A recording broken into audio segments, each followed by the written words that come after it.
আসসালামু আলাইকুম রহমতুল্লাহ বরকাত।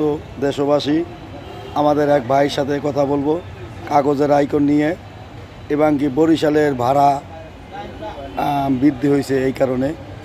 এই জন্য ভাই আমাদের সাক্ষাৎ দেবে। আপনার শোনেন, রাসেল ভাই আপনি বলেন কি সমস্যা।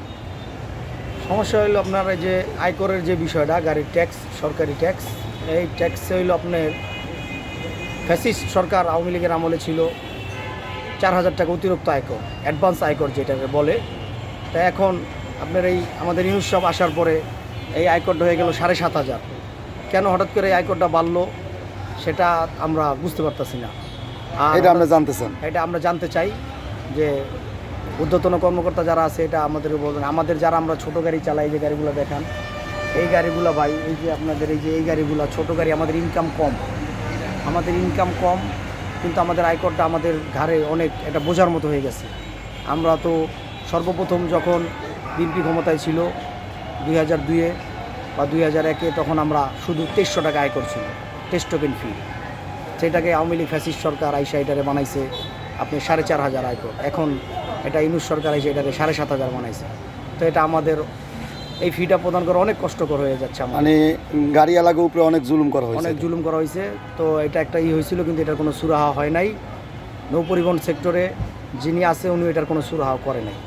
তো এটা আমাদের কাছে অনেক কষ্ট করে যেতে। আর বর্তমানে যে অবস্থা, ব্যবসা বাণিজ্য একটু কম, কাজকাম একটু কম।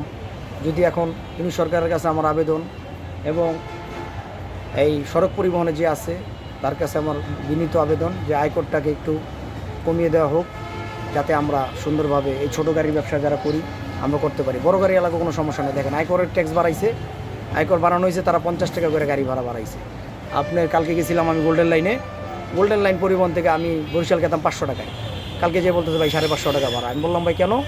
কয় না ভাই 550 টাকায় ভাড়া, এটা সব কোম্পানি 550 টাকা ভাড়া বাড়াইছে। কিন্তু আমাদের যারা আমরা পণ্য পরিবহন, যারা মাল টানি, তাদের কিন্তু ভাড়া এখনও বাড়ে নাই।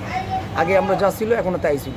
তো হঠাৎ করে আমি হয়তো ভাবছি তেলের দাম বাড়লো কিনা, কিন্তু তেলের দামও বাড়ে নাই। কিন্তু তারা 50 টাকা করে পার টিকিটে বাড়াইছে, কিন্তু আমরা পারতাছি না। তাই আয়করের বিষয়ে আমি যে ঊর্ধ্বতন কর্মকর্তাকে আমি বলতে চাই যে আয়করটারে আপনারা একটু ভালোভাবে দেখেন, এটা একটু কমাইলে আমাদের জন্য ভালো হইতো। তাহলে এই দেশে যারা পরিবহন, যে পূর্ণ পরিবহন যারা, তারা খুব বিপদের ভিতরে আছে এই বর্তমান এই আয়করের ব্যাপারে নিয়ে।